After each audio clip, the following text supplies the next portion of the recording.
Hi viewers, welcome to our channel. నిన్న తెలంగాణలో జరిగినటువంటి అల్లు అర్జున్ అరెస్ట్ ఎపిసోడ్కి సంబంధించి ఓవరాల్గా ఆ మూవీ రిలీజ్కి సంబంధించి ముందు రోజు బెనిఫిట్ షోస్ దగ్గర నుంచి నిన్నటి వరకు జరిగినటువంటి పరిణామాలు చూసుకుంటే అల్లు అర్జున్ గారు ప్రతి మూవీ రిలీజ్కి సంజయ్ థియేటర్కి ఆయనకి వెళ్ళటం ఆయనకు ఒక ఆనవాయితీగా వస్తుందంటూ దాదాపుగా 20 సినిమాలకి 30 సార్లు నేను ఇప్పటివరకు సంజయ్ థియేటర్కి సినిమాలు చూడటానికి వెళ్ళాను, అభిమానులు పలకరించడానికి వెళ్ళాను. ఇటువంటి సంఘటన జరగడం దురదృష్టకరం. గతంలో ఎప్పుడూ జరగలేదు, ఫస్ట్ టైం ఇలాంటి జరిగింది. ఆ ఫ్యామిలీకి నేను అండగా ఉంటాను అని చెప్పి జైలు నుంచి రిలీజ్ అయిన తర్వాత కూడా ఆయన చేసినటువంటి కామెంట్లు. అసలు ఒకవేళ రేవంత్ రెడ్డి గారి గవర్నమెంట్ ఒక మహిళ చనిపోయింది, ఆ మహిళకు న్యాయం జరగాలి, అది అల్లు అర్జున్ వల్లే జరిగింది అనుకుంటే 6వ తారీఖు ఫైల్ అయినటువంటి కేసుకి 13వ తారీఖు వరకు ఎందుకు వెయిట్ చేయాల్సి వచ్చింది?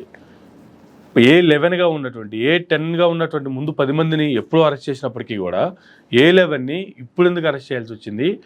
అరెస్ట్ చేసిన అనంతరం, రిమాండ్కి ఇచ్చిన అనంతరం బెయిల్ వచ్చిన తర్వాత కూడా రాత్రంతా జైల్లోనే ఎందుకు ఉండాల్సి వచ్చింది, ఎందుకు ఉంచాల్సి వచ్చింది? దీని వెనుక రాజకీయ పరిణామాలు ఏమైనా ఉన్నాయా? నిజంగానే దీంట్లో ఈ కేసులో రాత్రంతా జైల్లో ఉండాల్సినంత అవసరం ఉందా? అసలు ఈ టోటల్ ఎపిసోడ్కి సంబంధించి మనతో మాట్లాడటానికి ప్రముఖ హైకోర్టు అడ్వకేట్ హనుమత్ ప్రసాద్ గారు మనతో ఉన్నారు. వారిని అడిగి మరిన్ని విషయాలు తెలుసుకుందాం. నమస్తే సార్. నమస్కారం అండి. ఏం చెప్తారు సార్, ఇప్పుడు మాట్లాడినట్టుగా చూసుకుంటే అల్లు అర్జున్ విషయంలో కేసు ఫైల్ అయిన దగ్గర నుంచి నిన్నటి వరకు ఎందుకు అరెస్ట్ చేయలేదు? నిన్న ఎందుకు అరెస్ట్ చేయాల్సి వచ్చింది? అరెస్ట్ చేసిన తర్వాత రిమాండ్ తర్వాత బెయిల్ వచ్చినా కూడా ఒక రాత్రంతా జైల్లోనే గడపాల్సినటువంటి పరిస్థితి ఎందుకు వచ్చింది? దీని వెనక ఉన్నటువంటి ఉద్దేశాలు, రాజకీయ ఒత్తిళ్ళు ఉన్నాయా అంటే ఏం చెప్తారు సార్? అసలు రాజకీయ ఒత్తిళ్ళు ఉన్నట్టుగానే కనిపిస్తుంది రేవంత్ రెడ్డి ప్రభుత్వం మీద. ఎందుకంటే రేవంత్ రెడ్డి గారికి అల్లు అర్జున్ గారికి మధ్య పంచాయతీ ఏమీ లేదు. ఎందుకంటే ఇక్కడ ప్రభుత్వాన్ని ఎప్పుడూ వ్యతిరేకించలేదు. అంతేకాకుండా 10 days బ్యాక్ కూడా అల్లు అర్జున్ గారిని అభినందిస్తూ రేవంత్ రెడ్డి గారు ట్వీట్ చేశారు. సామాజికంగా జనాలను మోటివేట్ చేస్తున్నారని చెప్పి అల్లు అర్జున్ గారిని కంగ్రాట్ చేస్తున్నట్టుగా ఒకటి వచ్చింది. సో అంతవరకు okay. So Sanjay theatre incident ఒక యాక్సిడెంటల్ ఇన్సిడెంట్ అంతే తప్ప ఉద్దేశపూర్వకంగా చేసింది కాదు. ఇందులో సంజయ్ థియేటర్ లోపాన్ని కానీ మనం బాగా చూసుకున్నట్టయితే కనుక కేవలం వాళ్ళు చెప్పినట్టుగా ముందస్తు బందోబస్తు చర్యలు పెట్టలేదన్నది అబద్ధం. అల్లు అర్జున్ గారికి బెయిల్ రావడం కూడా సంజయ్ థియేటర్ వాళ్ళకి మేము లెటర్ రాశారు, ఒక అతిథి హీరో వస్తున్నాడు ఇక్కడ అని చెప్పి వాళ్ళు పోలీసులకు పంపించడం, పోలీసులు దాని మీద స్టాంప్ వేయడం, ఇవన్నీ కూడా నిన్న వీడియోలో వచ్చాయి. దాన్ని చూసి కూడా ఆనరబుల్ హైకోర్టు వారు మనం ఎవరు ఊహించని రీతిలో బెయిల్ని శాంక్షన్ చేశారు. ఎవరు ఊహించలేదు. ఎందుకంటే గవర్నమెంట్ కూడా ఇంటెన్షనల్గా పెట్టింది శుక్రవారం నాడు. దాన్ని అంటే సోమవారం వరకు ఉంటాడండి. అంటే ఏంది అసలు? అంటే సోమవారం వరకు జైల్లో ఉంచేదానికోసమే ఇంటెన్షనల్ గా శుక్రవారం పెట్టారు. జనరల్ గా న్యాయవర్గాల్లో కూడా, ఎందుకంటే ఇతను వేసిన పిటిషన్ క్వాష్ పిటిషన్ వేసారు. క్వాష్ పిటిషన్ వేస్తే క్వాష్ అంటే ఏంటంటే ఎఫ్ఐఆర్ రద్దు చేస్తే కేసే ఉండదు. ఆ క్వాష్ పిటిషన్లోనే వీళ్ళు ఇంటర్మ్ బెయిల్ ఇచ్చారు. అలాగే ఇవ్వచ్చా ఇవ్వకూడదు అన్నది న్యాయవర్గాల్లో కూడా చర్చనీయాంశంగా జరిగింది. బట్ హైకోర్టు వారు ఇచ్చిన నిర్ణయాన్ని మనం ప్రశ్నించకూడదు కాబట్టి ఇచ్చారు. ఏ రీజన్స్ మీద ఇచ్చారంటే, ఒకటి వీళ్ళు చెప్తున్నట్టుగా వితౌట్ ఇన్ఫర్మేషను ఏమీ హీరో వచ్చేలేదు, సంజయ్ థియేటర్ వాళ్ళు ఇవ్వలేదు. ఇందులో పోలీస్ వైఫల్యం కూడా ఉంది భద్రతని కట్టుదిట్టం చేయడంలో. వాళ్ళ మీద కూడా చర్యలు తీసుకోవాలి కదా. ఇవేమీ లేకుండా సరే ఎఫ్ఐఆర్ కట్టారు, 11 మంది మీద చేశారు. సో ఈరోజు పాత్ర తక్కువది కాబట్టి హీరోని పక్కన పెట్టారు. కానీ రాత్రి మొన్న సడన్గా రేవంత్ రెడ్డి గవర్నమెంట్ ఒక్కసారిగా ఇతని ఇంటికి పంపించి స్విమ్మింగ్ పూల్ దగ్గర ఉన్న వ్యక్తిని డ్రెస్ కూడా చేంజ్ చేసుకోనివ్వకుండా తీసుకొచ్చిందంటే దాని వెనకాల ఒత్తిడి పోలీసుల మీద ఉందా లేదా అన్నది ఆలోచించుకోవాలి. ఇక్కడ మనం ముందు చెప్పుకున్నట్టుగా ఇక్కడ టీఎస్ గవర్నమెంట్కి అల్లు అర్జున్కి మధ్య పెద్ద గొడవలు ఏమి లేవు. ఇప్పుడు రేవంత్ రెడ్డి గారు చెప్పినట్టుగా స్నేహపూర్వక వాతావరణం తప్ప గొడవలు అయితే లేవు. చిరంజీవి గారు కాంగ్రెస్ వ్యక్తి, అల్లు అర్జున్ గారు మామగారు కాంగ్రెస్ వ్యక్తి. ఇలాంటి కాంగ్రెస్ వ్యక్తులు ఉన్న టైంలో పెద్దగా ఏమి ఉండదు అనుకోవచ్చు. అయినప్పటికీ వీళ్ళందరినీ ఓవర్టేక్ చేసి ఇతన్ని అప్పటికప్పుడు క్షణం బయటికి వెళ్ళడానికి అవకాశం లేకుండా అరెస్ట్ చేశారంటే దాని వెనకాల ఏముంది? అంటే రాజకీయ కుట్ర ఉందా, అతని మీద రేవంత్ రెడ్డి గారి మీద ఒత్తిడి ఉందా? ఓకే, ఈ రెండు రకాలుగా ఆలోచిస్తే రెండు ఉన్నాయి. రాజకీయ కుట్ర ఉంది, టీఎస్ గవర్నమెంట్ మీద ఒత్తిడి కూడా ఉన్నట్టుగా అనిపిస్తుంది. ఓకే, ఎందుకంటే అల్లు అర్జున్ గారికి పంచాయతీ ఎక్కడ ఉంది? ఆంధ్రప్రదేశ్ గవర్నమెంట్ తోటి ఉంది. ఆయన శిల్పారావు గారు ఫ్రెండ్ కాబట్టి మాట్లాడడానికి వెళ్ళారు. కనీసం అక్కడ అతను కనీసం ఏ ప్రసంగం కూడా చేయలేదు. ఆయనకి ఓటేయమని చెప్పలేదు, వైఎస్ఆర్సీపీకి ఓటేయమని చెప్పలేదు. సో అక్కడ కూడా తొక్కిసిరాట్లో భాగంగా అల్లు అర్జున్ గారి మీద కేసు పడింది. అంతమంది వచ్చారని ఎలక్షన్ కమిషన్ పెట్టింది. అలాంటి కేసే అనుకున్నారు ఇదిను. అయితే చంద్రబాబు నాయుడు గారు అల్లు అర్జున్ గారు రావడానికి సహించలేక సైకో అని ఇవన్నీ చాలా రకాలుగా మాట్లాడారు. అయినప్పటికీ అల్లు అర్జున్ గారు వచ్చారు. దీన్ని జీర్ణించుకోలేనటువంటి మెగా అభిమానులు ఇటు ఒక పక్క మీ మోయ పోటీ చేస్తుంటే నువ్వు ఆయనకి సపోర్ట్ ఇవ్వకుండా నువ్వు అటు సైడ్కి వెళ్తావా, నువ్వు జగన్ మనిషి అని ఒక ముద్ర వేసారు. సో అక్కడి నుంచి వాళ్ళ మైండ్ సెట్ ఏంటంటే ఇతనికి ఏ రకంగా జవాబు చెప్పాలన్నది ఉంది. అది అలా కక్షను పెంచేసుకున్నారు, పక్క కింద పెంచేసుకున్నారు అభిమానులు కానీ. దాని నేపథ్యంలో బాగానే పుష్ప సినిమాని కొంచెం ఫ్లాప్ చేయడానికి చాలా సోషల్ మీడియా వైడ్గా పనిచేసింది, సక్సెస్ అయింది. ఎందుకంటే రిలీజ్ అయిన రోజునడే దాని ప్రింట్ని యూట్యూబ్లో పెట్టడం, ఆన్లైన్లో పెట్టడం ఇవన్నీ జరిగాయి. కోట్ల మీద లాస్ వచ్చేలాగా. ఆ సినిమాలో కూడా కొన్ని డైలాగ్స్ కొన్ని వీళ్ళు జీర్ణించుకోవాలని పరిస్థితి. ఏదో పగబట్టిన పాము తోకం తొక్కినట్టుగా నువ్వు కానీ నీ బాబు కానీ నీ బాబాయ్ కానీ ఏం పీకలేరు కొన్ని డైలాగులు ఉన్నాయి అతని స్టైల్లో. ఇవి వాళ్ళకి అన్వయించుకున్నారు. అన్వయించుకుని ఇక్కడ ఏదో పంచాయతీ నడుస్తుంది, కేసు పెట్టారు, ఆ కేసును అబ్జర్వ్ చేస్తున్నారు. ఎలా కేసు పెట్టారు కూడా ఎట్టి పరిస్థితుల్లో అరెస్ట్ చేయాలా అని చెప్పి అక్కడి నుంచి ఇక్కడ ఒత్తిడి వచ్చింది అనేటువంటి విషయం ఇది వచ్చింది. ఏంటంటే ఇక్కడ గవర్నమెంట్ కూడా అక్కడ వ్యతిరేకమేం కాదు, అనుకూలమైనటువంటి ప్రభుత్వమే. రేవంత్ రెడ్డి గారు కూడా ఎప్పుడు అభిమానాన్ని చూపిస్తారు తప్ప చంద్రబాబు నాయుడు గారి పట్ల చంద్రబాబు నాయుడు గారికి వ్యతిరేకంగా ఉండరు. అదేవిధంగా చంద్రబాబు నాయుడు గారు కూడా రేవంత్ రెడ్డి గారు అంటే చాలా ఇష్టం.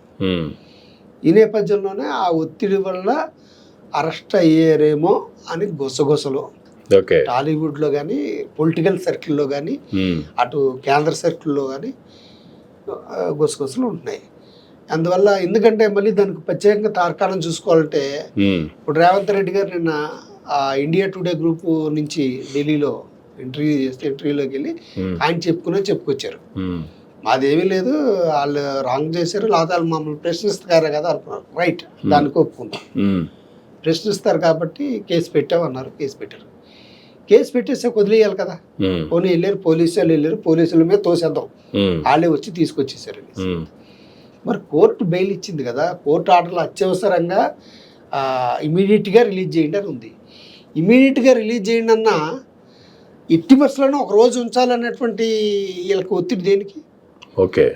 ఎంత ఒత్తిడి ఉంటే తప్ప ఒత్తిడి మేరకే బెయిల్ వచ్చినా కూడాను రాత్రంతా జైల్లో ఉండాల్సిన పరిస్థితి. కోర్టు ఆర్డర్ని ఏ అధికారి కూడా వైలేట్ చేయడు. అధికారి వైలేట్ చేసాడంటే పైనుంచి ఒత్తిడి ఉంది, ఉంచండి, లీవ్లో ఉండు, మాకు అందలేదని చెప్పి, ఇది లేదని చెప్పి, అది లేదని చెప్పు. రాత్రంతా ఉంచారు అక్కడ సక్సెస్. ఈ సినారియో అంతా చూస్తే ఖచ్చితంగా పొలిటికల్ డ్రామా నడిచింది అరెస్ట్ కేసు విషయంలో. ఏవో పెద్ద తలకాయలు చేసి ఏ తలకాయలు చేశారన్నది మనం చెప్పలేం. కానీ సర్కమ్స్టాన్సెస్ బట్టి ఆలోచిస్తే, పరిస్థితులను అంచనా వేసుకుంటే, గత ఎలక్షన్ దగ్గర నుంచి చూసుకుంటే మెగా అభిమానులు ఇతన్ని వ్యతిరేకిస్తున్నారు. చంద్రబాబు నాయుడు గారు వ్యతిరేకించారు, నాగబాబు గారు వ్యతిరేకించారు, పవన్ కళ్యాణ్ గారు వ్యతిరేకించారు. ఎందుకంటే పవన్ కళ్యాణ్ గారే ఇతను అరెస్ట్ అవగానే ఒక స్టేట్మెంట్ కూడా ఇచ్చాడు ట్విట్టర్లో, united we stand, divided we fall అని. What is the meaning? United we stand అంటే కలిసి ఉంటే మనం బలంగా ఉంటాం, విడిపోతే బలహీనం అవుతాం. కలిసి ఉంటే అంటే ఇప్పుడు ఇతను పెట్టిన కేసు కూడా ఉండదు, మాతో ఇడిపోయావు కాబట్టి ఇలాగ అయ్యేవని అర్థం వచ్చే రకంగా మాట్లాడారు. సో దీన్ని బట్టి పరిస్థితులను బట్టి ఆలోచిస్తే ఇతన్ని అరెస్ట్ వెనకాల పెద్ద కథే నడిచింది. ఆ కథ వెనకాల ఎవరున్నారన్నది ఎవరిని అడిగినా పలానా వాళ్ళ వైపే చేతులు ఎత్తి చూపిస్తున్నాయి. అదేంటే ఒత్తిడి ఉంది. రేవంత్ రెడ్డి గారికి అంతకంటే ఏం చేయలేదు, వాళ్ళకి హెల్ప్ చేశారు అంతే అన్నట్టుగా ఉంది. ఆ ఒత్తిడి గురించి రేవంత్ రెడ్డి గారి సర్కారు అల్లు అర్జున్ అరెస్ట్కి సహకరించిందే అనుకుందాం. దీనివల్ల రేవంత్ రెడ్డి సర్కార్కి వచ్చేటువంటి డ్యామేజ్ ఏమైనా ఉందంటారా? ఇప్పుడు ఆయన లేదనుకుని ఉంటారు, ఇప్పుడు ఫ్లాప్ అయ్యారు కదా, ఇప్పుడు అక్కడ వాళ్ళు వేసిన ప్లాన్ అంతా ఫ్లాప్ అయింది కదా. ఇప్పుడు సింపతి ఎవరికి వచ్చింది, స్టార్ ఎవరు అయ్యారు, విలన్ ఎవరు అయ్యారు. ఎపిసోడ్లో రేవంత్ రెడ్డి గారు ఉద్దేశపూర్వకంగా వాళ్ళ గవర్నమెంట్ మీద ఏ కామెంట్ చేయలేకపోయినా ఏం చేయలేకపోయినా సరే అతన్ని ఉద్దేశపూర్వకంగా ఇరికించారు అనే భావన వచ్చింది కదా. ఓకే, అలా చేస్తే అందరూ చేయాలి కదా చాలా చోట్ల.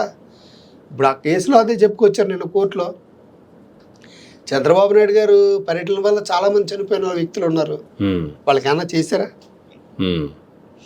ఇంకా ఇతను వాళ్ళకి తన తప్పును తెలుసుకుని లేకపోయినా నా తప్పు లేకపోయినా వాళ్ళ కుటుంబాన్ని ఆదుకుంటా అన్నాడు, అన్ని రకాలుగా సహకరిస్తా అన్నాడు. అటు బాధితురాలు భర్త కూడా నేనేమి అల్లు అర్జున్ మీద కంప్లైంట్ ఇవ్వలేదు, నా కంప్లైంట్ బేస్ చేసుకుని కానీ అరెస్ట్ చేశారేమో, నేను విత్డ్రా అవుతున్నాను కూడా అన్నాడు. ఓకే, మధ్యాహ్నం అయినా కూడా అతన్ని ఒకరోజు ఉంచారంటే ఇది తీవ్ర ఒత్తిడి అని అనుకుంటున్నాను, తీవ్ర ఒత్తిడి ప్రభావం. దీనివల్ల ఏంటంటే ఖచ్చితంగా ప్రజలు వ్యతిరేకిస్తారు. ఇప్పుడు దీన్ని ఎవరో సహించరు. ఇప్పుడు అతని మీద కేసే కాదు, పెట్టిన సెక్షన్స్ ఏంటండి, నేరపూరితమైన ఉద్దేశంతో చేసినటువంటి హత్య కింద కేసు పెట్టారు. ఆ సెక్షన్ ఏమైనా వర్తిస్తుందా? ఆ సెక్షనే వర్తించదు. లేని సెక్షన్ని క్రియేట్ చేసి పోనీ ఉన్న నేరం ఏమైనా ఉందంటే ఉండొచ్చు. నిర్లక్ష్యపూరితంగా 106 కేసు ఉంది, 106 కూడా నిర్లక్ష్యపూరిత వైఖరి ప్రదర్శించడం వల్ల ఒక వ్యక్తి మరణానికి కానీ కారణం అయితే 106 పెట్టచ్చు. అల్లు అర్జున్ గారి మీద 106 పెట్టచ్చు. 106 పెడితే అది బెయిలబుల్ కేసు, బెయిల్ వచ్చేస్తుంది. ఓకే, 105 పెడితే నాన్ బెయిలబుల్ కేసు, బెయిల్ రాదు. ఒకవేళ క్యాష్ పిటిషన్స్ కానీ ఏదైనా పిటిషన్స్ మూవ్ చేయాలంటే మార్నింగ్ 10 కల్లా మూవ్ చేయాలా. వీళ్ళు వెళ్ళి 12:30, 10:30 దాటాక అరెస్ట్ చేశారు. అప్పుడు కోర్టులో పిటిషన్ పడేసుకున్నా కూడా అప్పుడు తీసుకోరు. ఇవన్నీ ఆలోచించుకుని చేసినట్టుగా కనిపిస్తుంది ఉద్దేశపూర్వకంగానే. ఉద్దేశపూర్వకమైన చర్యని ప్రజలు అనుకుంటున్నారు, రాజకీయ నాయకులు అనుకుంటున్నారు, చాలా వరకు టాలీవుడ్లో కూడా అనుకుంటున్నారు. అందువల్ల మరి ఒకళ్ళని భుజాన్ని వేసుకోవడం వల్ల ఇంకోళ్ళ ప్రభుత్వానికి డామేజ్ అయ్యి ఉంది. దానికి వ్యతిరేకత ఖచ్చితంగా ఉంది రేవంత్ రెడ్డి గారి ప్రభుత్వం మీద. ఎందుకంటే ఒకళ్ళని సపోర్ట్ చేసి నీ గొడవ అయితే నువ్వు చూసుకోవచ్చు తప్ప అవతలోని జిస్ట్ని అవతలోడి కళల్లో ఆనందం చూడడం కోసం ఈ రకంగా చేశారని పబ్లిక్ ఫీల్ అవుతున్నారు. కానీ టాలీవుడ్ పరంగా చూసుకుంటే అల్లు ఫ్యామిలీ అనేది టాలీవుడ్లో వన్ ఆఫ్ ద పిల్లర్. ఇప్పుడు టాలీవుడ్లో ఇంత బలంగా ఉన్నటువంటి ఫ్యామిలీ వీళ్ళకి జరిగినటువంటి ఇది ఆ ఫ్యామిలీ పరంగా చూసుకుంటే ఆ ఫ్యామిలీ అవమానంగానే ఫీల్ అవుతుంది. దానికి చిన్న ఉదాహరణ చూసుకుంటే కూడా రాత్రి 10 గంటల వరకు చెంచల్గూడ జైలు దగ్గర ఉండి కొడుకుని బయటికి తీసుకెళ్ళి ఇంటికి వెళ్ళాలనుకున్నటువంటి అల్లు అరవింద్ గారు ఏమీ చేయలేని నిస్సహాయ స్థితిలో ఈ రాత్రికి తీసుకెళ్లే పరిస్థితి లేదు అనుకున్న దాంట్లో అసహనంగా ఆయన కారు కూడా ఎక్కకుండా క్యాబ్ బుక్ చేసుకుని బయటికి వెళ్ళిపోయినటువంటి ఉదంతాన్ని చూసాము. ఈ అసహనం రాజకీయాల మీద కూడా పడే ప్రభావం ఉందంటారా? గతంలో ప్రజారాజ్యం పార్టీ పెట్టినప్పుడు చూసాము, దానికి కర్మ కర్త క్రియ అల్లు అరవింద్ గారే అనేటువంటిది కూడా రాష్ట్ర ప్రజలందరికీ తెలిసినటువంటి ఓపెన్ సీక్రెటే. సో మనకి రాజకీయాల్లో అయినా మనం నెట్టుకు రాగల స్థితి మనకు ఉన్నప్పుడు కొడుకు ఇంటర్నేషనల్ స్టార్గా ఎదిగిన క్రమంలో వీళ్ళు కూడా మరలా ఒక పార్టీ పెట్టే అవకాశం ఉందంటారా ఈ జరిగిన పరిణామాల బట్టి చూస్తే? ఇప్పుడు అతను ఇంటర్నేషనల్ స్టారే కాదండి, నేషనల్ అవార్డు గ్రహీత కూడానండి. ఫస్ట్ అటువంటి వ్యక్తికి అవమానం, చాలా తీవ్రమైన అవమానం జరిగింది. రెండోది వాళ్ళు పొలిటిక్స్ కొత్త ఏం కాదు. అల్లు అర్జున్ గారు, అల్లు అరవింద్ గారే చిరంజీవి గారి చేత పార్టీ పెట్టించారు, వెనకతలంతా నడిపించారు. రెండోది అల్లు అర్జున్ గారు మావగారు కూడా క్రియాశీలకమైన రాజకీయాల్లో ఉన్నారు. అవును. ఇప్పుడు వాళ్ళిద్దరికీ తెలుసు కదా, వెనకాల పొలిటికల్ ఫ్యామిలీలు కదా, ఇతనేమి అనామకుడేం కాదు కదా, వాళ్ళ వెనకాల ఉంది కదా. ఉద్దేశపూర్వకంగా తొక్కేయాలని చూస్తే, ఎవరైనా తొక్కేయాలని చూస్తే వెంటనే పైకి లేచారనుకోండి, భూమి కొట్టిన బంతి పైకి లేచింది అనుకోండి, ఎంతవరకు లేస్తా తెలియదు. ఏదైనా జరగచ్చు, పార్టీ కూడా పెట్టచ్చు. ఏం పెట్టకూడదా? ఏమి పవన్ కళ్యాణ్ గారే పెట్టారు కదా, ఈయన ఎందుకు పెట్టకూడదు? ఇంకొన్నారు కదా అభిమానులు.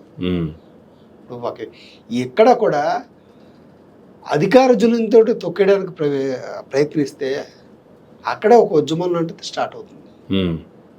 ఆ ఒక అవమానం నుంచే ఒక జ్వాల వేస్తుంది. ఏమో ఏదైనా కావచ్చు. అందువల్ల రాజకీయ ఒత్తిడికి లొంగి తను అరెస్ట్ చేయడం అన్నది, తప్పుడు సెక్షన్లు పెట్టడం అన్నది రాంగ్. ఎందుకంటే ఆ లెక్కన అయితే పోలీసుల మీద యాక్షన్ తీసుకోవాలి. సరైన బందోబస్తు లేనందుకు పోలీసుల మీద యాక్షన్ తీసుకోవాలి. తప్పు ఒకటి తవ్వితే శిక్ష ఒకటి అనుభవించాడు అన్నట్టుగా ఈరోజు ఉంది. ఇది ఉద్దేశపూర్వకమైనది. ఇది ఎలాంటి చర్యకు దారితీస్తుంది అనేది కాలమే చెప్పేటువంటి అవకాశం ఉంది.